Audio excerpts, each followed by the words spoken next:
Hello everyone, welcome to my YouTube channel Logic Medico. Today's interesting topic is the neural mechanism of hearing. So what is this neural mechanism of hearing? We will see that in detail. If you are new to my channel, kindly press the subscribe button and don't forget to press the bell button next to it to get the latest videos which I update. Kindly do that now.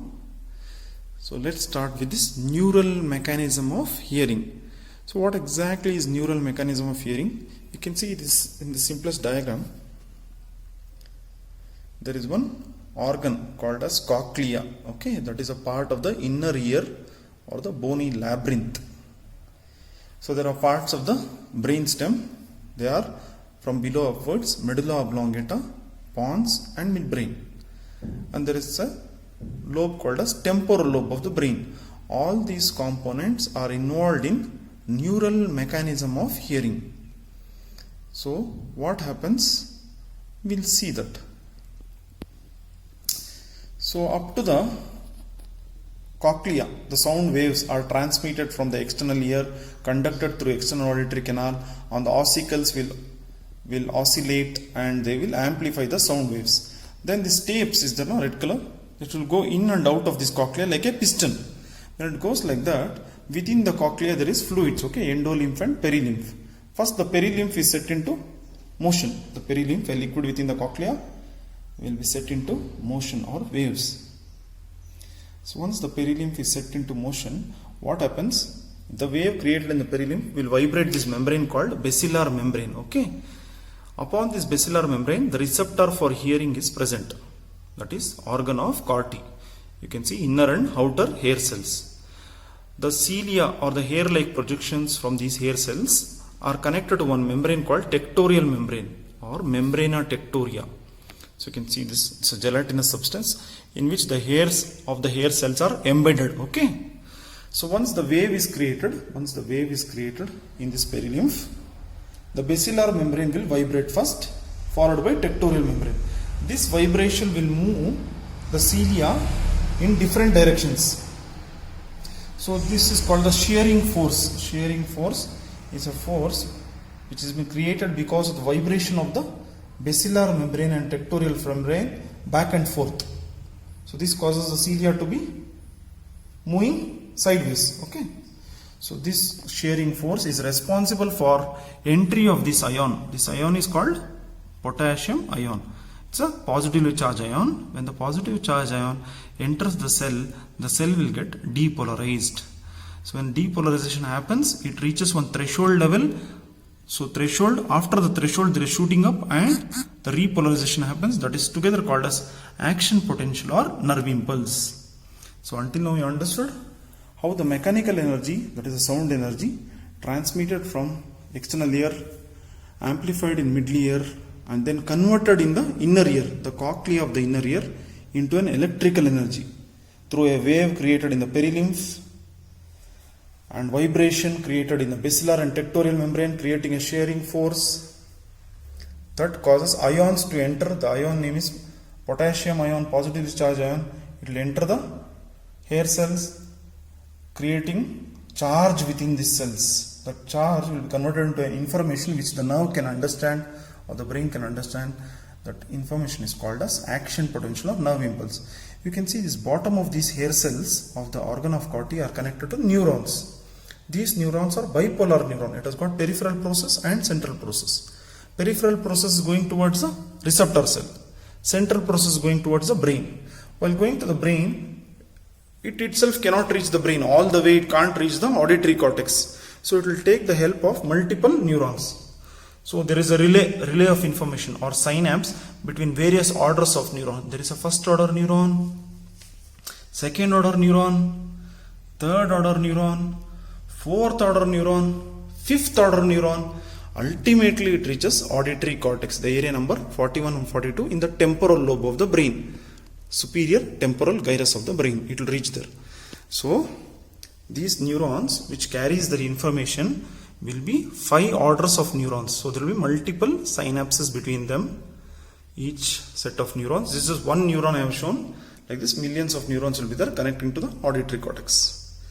So this mechanism is called as neural mechanism. Okay, let's see the details of this, how the first order, second order, third order neuron will be taken. And before that, a brief review about the brainstem. I will tell you one more time. From the cochlea, information reaches brainstem, the medulla oblongata, pons, midbrain, then it reaches the auditory cortex of the temporal lobe. I repeat, from cochlea, it reaches first medulla oblongata, okay, then pons, then midbrain, ultimately auditory cortex of temporal lobe. So now coming to the detailed description about the neural pathway, you just have to remember the headings and where it is present. Okay, this is a cut section of the brain stems. This is a cut section of brainstem. You can make out in the right hand corner.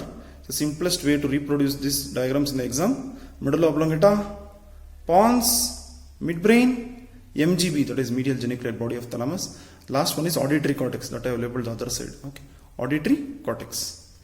So this diagram, if you are able to reproduce in the exam, it will give you more marks. I repeat: medulla oblongata, cut section, pons, midbrain, medial geniculate body of thalamus, and then last but not the least, auditory cortex. Okay, so let's see this one by one. So this is the cochlea. Within that, I have shown some hair cells. You can make out that. This is the simplest diagram. The receptor for hearing is this one, organ of Corti. Where is it present? In the cochlea. Then the information from this receptor has to be carried towards the medulla oblongata, right? So this information is carried from organ of Corti to medulla oblongata. How? Via this ganglia. This ganglia is called spiral ganglion. So the spiral ganglion contains bipolar neuron. You can see that it has got two poles, the peripheral process and the central process. This is the first order neuron. So what does the first order neuron do? It connects the organ of Corti, that is receptor for hearing, with the medulla oblongata, part of the brainstem. So that ganglion name is called spiral ganglia. It's a first order neuron. Okay. Then the information ascends upwards. Okay, this nerve, central process going upwards now, that is called as cochlear nerve. Eighth cranial nerve is called vestibulocochlear, but that is called cochlear division of vestibulocochlear nerve. For time being, you remember cochlear nerve. Now the information relays in medulla oblongata. You can see that it is relaying in medulla oblongata by a nucleus. What are the nucleus? Ventral and dorsal cochlear nucleus, labeled here. These nucleus are present in the front and posterior, anterior and posterior, or front and back aspect of the medulla oblongata. That's why it's called ventral and dorsal cochlear nuclei. Okay. So this second order neuron, after receiving the information, this is second order neuron, there only in bracket I have written. After receiving the information, it carries the information towards pons, P-O-N-S. It's a part of brainstem. There, one set of nuclei is present. It's called superior olivary nucleus. In that, one body is also present, which is like a kaju barfi or a trapezium shape. So it's called trapezoid body. So these superior olivary nucleus and trapezoid body, also called corpus trapezoidum, acts as third order neuron. So the information relays in the third order neuron, where it is present? In pons. Okay. So in pons it is present, third order neuron, superior olivary nucleus. From there, information goes to the midbrain. To which area? Inferior. So it's going to the inferior colliculus of the midbrain. Okay. Inferior colliculus of the midbrain. So this is the midbrain. Okay. From the inferior colliculus of midbrain, the information goes to either side of the midline. Either side, it is reaching the medial geniculate body of thalamus. So this medial geniculate body of thalamus acts as a fifth order neuron. From here, that is from the MGB of thalamus, the neurons make their landing ultimately in the auditory cortex. These neurons sprout like a sun rays. Okay, so therefore they are called as auditory radiation. Here, from the superior olivary nucleus till the inferior colliculus, this will be called as auditory tract or lateral lemniscus. Whereas here, from the MGB of thalamus to the auditory cortex of the brain, this is called as auditory radiation. Okay, I hope you understood the neural mechanism. If you want the notes for this neural mechanism, in summary, I can tell you the cochlea will be first involved. The steps will go in and out. Perilymph, there will be wave created, and basilar membrane and tectorial membrane will vibrate back and forth so that the cilia are pulled off the hair cells, creating a shearing force. Then potassium ion will enter the cell, creating depolarization. Depolarization followed by repolarization, that is called action potential of the nerve impulse. The nerve impulse then reaches the brain by 5 orders of neuron: the first order, second order, third, fourth and fifth order neuron, ultimately reaching auditory cortex or area number 41 or 42. But in summary, I can tell you this auditory pathway in notes form. You can write these subdivisions: receptor, first order neuron, second order neuron, third order neuron, fourth, fifth order neuron, and the center. Okay, what is the receptor for auditory pathway? So I will show you. This is the receptor, organ of Corti. So you can make in the next column, organ of Corti.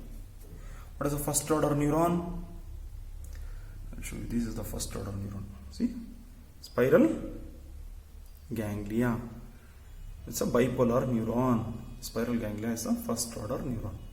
That one, first order. Second order neuron, where it is present? It is present inside the brainstem. Which part? Medulla oblongata. Okay.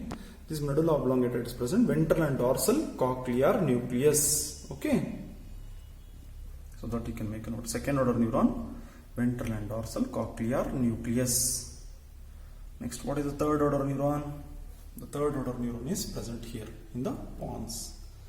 It is superior olivary nucleus. You can make a note.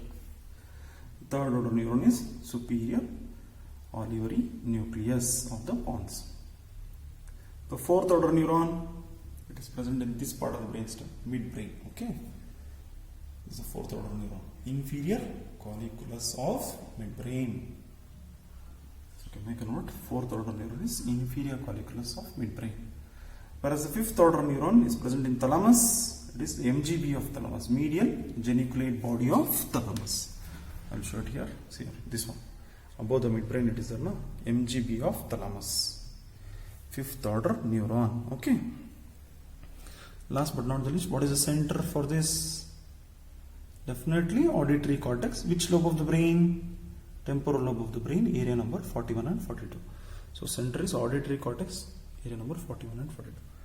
So this is the center, auditory cortex, which from fifth order neuron goes like a radiation. It's called as auditory radiation. Center is auditory cortex. This lobe of the brain, temporal lobe of the brain. Which part of the temporal lobe? The uppermost part is called the superior temporal gyrus. Okay. The area number is 41 and 42. Okay. So this is about the neural mechanism of hearing. Kindly subscribe to my channel and press the bell button to get the latest notification of the videos, and press the thumbs up button if you like this video. Thank you once again for watching this video.